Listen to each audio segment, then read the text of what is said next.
صلى الله عليه وسلم إذا جاء رمضان صفدت الشياطين وفتحت أبواب الجنة إن الله وملائكته يصلون على النبي يا أيها الذين آمنوا صلوا عليه وسلموا تسليما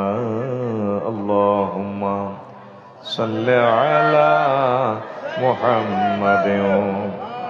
وعلى آل محمد كما صليت على إبراهيم وعلى آل إبراهيم إنك حميد مجيد اللهم بارك على محمد